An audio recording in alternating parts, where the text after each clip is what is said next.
umaga po mga ka-amazing. Nandito naman po ako sa isang lugar upang magatid sa inyo ng mahalaga at karagdagang informasyon or useful tips para kahit paano mapakinabangan nyo sa araw-araw nating pamumuhay. Ang ipiplex ko po sa inyo ngayon ay ang isang uri ng puno na ginagamit pang-asin yung bunga na kung tawagan sa scientific name ay Averrhoa bilindi or yung pumpuno ng kamyas mga ka-amazing. Ang Averrhoa bilindi o kamyas, sa English po niyan is cucumber tree o tree sorrel po mga ka-amazing ang tawag niya sa English, American English ng puno na to. Ito po yung mga ka-amazing puno na to. Kitang-kita nyo naman, marami siyang bunga. Ito po ay namumunga lang seasonal. Kapag malakas yung hangin, makikita nyo makalipas ang 1 o 2 linggo, namumulaklak na siya, halos puno yung kanyang katawan. Kaya ang gusto po nito, yung masyadong nagagalaw yung kanyang mga sanga o yung kanyang puno para lang po siya mamulaklak at mamunga ng marami. Pero marahil mga ka-amazing, nagtataka kayo kung bakit maraming bunga, nahinog na sila, nagsipaglaglagan sa lupa.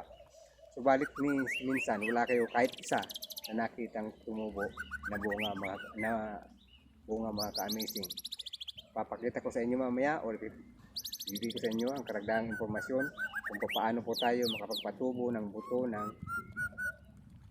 kamyas mga ka-amazing. Ito na po yun mga ka-amazing. Kumuha po tayo ng sampol ng bunga upang linisin natin, gasan para po maalis yung asin para siya tumubo.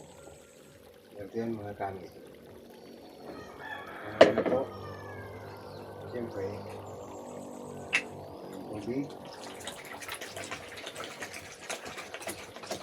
Yan. Ito po yung sampol ng kamyas. Hugasan po natin. Igorogay natin dito sa tubig para malinisan siya. Ito mga ka-amazing. Ayan. Ayan po. Dito po na siya. Ganyan mga ka-amazing.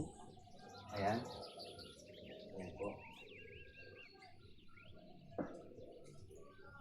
Kailangan lang po hugas na hugas ito mga ka-amazing upang maalis yung asin. Kasi po, kung hindi maalis yung asin, talagang hindi talaga siya tutubo.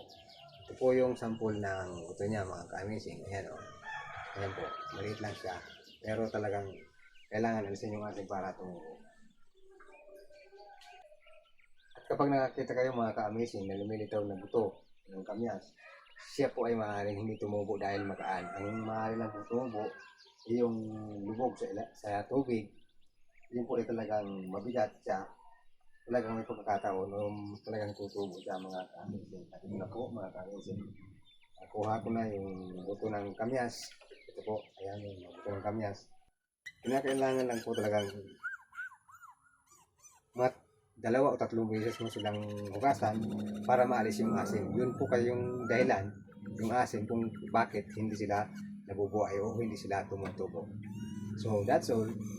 It's simply amazing.